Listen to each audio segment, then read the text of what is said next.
नमस्कार। आज हम बात कर रहे हैं संसद के 2025 मॉनसून सत्र की शुरुआत पर। जो खबरें आ रही हैं उनके हिसाब से काफी हंगामेदार शुरुआत हुई है। जी हाँ, बिल्कुल। पहले ही दिन काफी विरोध और स्थगन की खबरें हैं। हाँ, तो चलिए इसी को समझते हैं जरा कि आखिर ये टकराव किन मुद्दों पर था और क्या हो सकता है इस सत्र में आगे। तो सबसे पहले ये जो इतना हंगामा हुआ ये किस बात पर था? ऐसा लग रहा है कि मुख्य मुद्दा ऑपरेशन सिंदूर था। हाँ, बिल्कुल।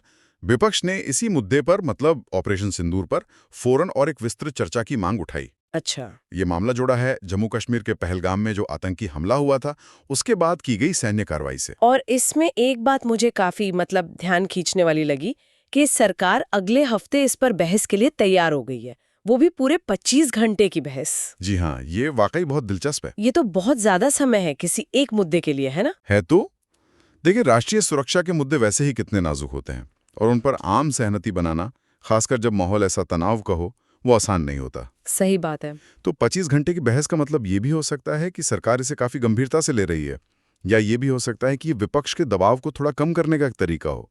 पर ये दिखाता जरूर है कि मुद्दा कितना बड़ा बन गया है। बिल्कुल। और ऑपरेशन सिंदूर तो है ही, पर विपक्ष सिर्फ इसी पे नहीं रुका है ना, और भी कई मुद्दे उठाए गए। हाँ हाँ, कई और बातें भी उठी। जैसे वो पूर्व अमेरिकी राष्ट्रपति ट्रंप का दावा कि उन्होंने भारत पाकिस्तान के बीच सीजफायर कराया था। हाँ उस पर प्रधानमंत्री से सफाई मांगी गई। जी। फिर बिहार में वोटर लिस्ट में कुछ गड़बड़ी का आरोप भी लगा। हाँ, वो भी एक मुद्दा था। और मुंबई एयरपोर्ट पर वो एयर इंडिया विमान वाला हादसा भी, जहां विमान बाल बाल बचा। और हाँ, मणिपुर में जो हिंसा चल रही है, वो भी। बिल्कुल वो मुद्दा भी उठाया गया। ये सब भी जोर शोर से उठाए गए। तो क्या इनमें से कोई और मुद्दा ऑपरेशन सिंदूर के अलावा आपको लगता है कि ज्यादा तूल पकड़ सकता है? देखिए, ये सारे मुद्दे अगर आप एक साथ देखें तो ये एक तस्वीर बनाते हैं। ऐसा लगता है कि ये विपक्ष की एक सोची समझी रणनीति है। अच्छा। हाँ, मतलब सरकार को एक साथ कई मोर्चों पर घेरने की कोशिश, चाहे वो राष्ट्रीय सुरक्षा हो, विदेश नीति हो, या फिर देश के अंदरूनी मामले जैसे चुनाव प्रक्रिया या नागरिक सुरक्षा।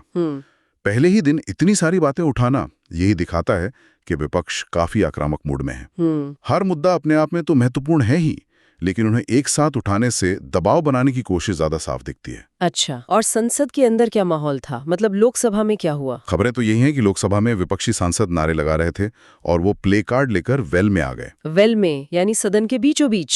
सद विरोध जताने के लिए पहुंच जाते हैं और इसी वजह से लोकसभा की कार्रवाई 2 बार स्थगित करनी पड़ी। और राज्यसभा में भी करीब करीब वैसा ही नजारा था।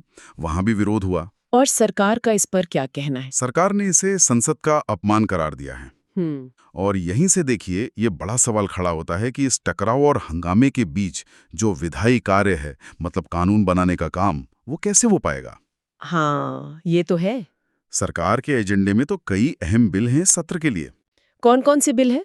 जैसे एक तो टैक्सेशन लॉ अमेंडमेंट बिल है, फिर कोस्टल शिपिंग बिल है, गुड्स एंड सर्विसेज टैक्स यानी जीएसटी कानून में संशोधन भी होना है। अच्छा, इसका मणिपुर से भी कुछ कनेक्शन बताया जा रहा था? हाँ, ऐसा कहा जा रहा है।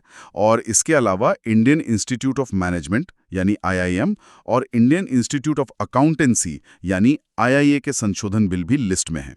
तो कई सारे बिल हैं। जी, लेकिन जिस तरह की शुरुआत हुई है उसे देखकर तो यही लगता है कि इन बिलों को पास कराना सरकार के लिए कोई आसान काम नहीं होगा। टेढ़ी खीर साबित हो सकता है। हाँ, लग तो रहा है। विपक्ष शायद हर कदम पर कड़ा विरोध करे। तो कुल मिलाकर कह सकते हैं कि मॉनसून सत्र का आगाज काफी तनाव और तल्खी के साथ हुआ है। सत्ता पक्ष और विपक्ष एकदम आमने सामने दिख रहे हैं। बिल्कुल, टकराव साफ है। और जैसा हमने पहले कहा, अगले हफ्ते वो ऑपरेशन सिंदूर पर 25 घंटे की बहस होनी है। वो यकीनन बहुत महत्वपूर्ण होगी। हाँ, बहुत महत्वपूर्ण। और शायद उसी से पूरे सत्र की दिशा भी तय हो। बिल्कुल। और यहाँ एक बड़ा सवाल यही है सोचने के लिए कि क्या ये जो पहले दिन की कड़वाहट है, ये पूरे सत्र पर हावी रहेगी और संसद जो है वो राष्ट्रीय सुरक्षा जैसे गंभीर मुद्दों पर बहस और जो जरूरी कानून पास करने का काम है, हाँ, इन दोनों के बीच संतुलन कैसे बना पाएगी, ये देखना आगे काफी अहम हो।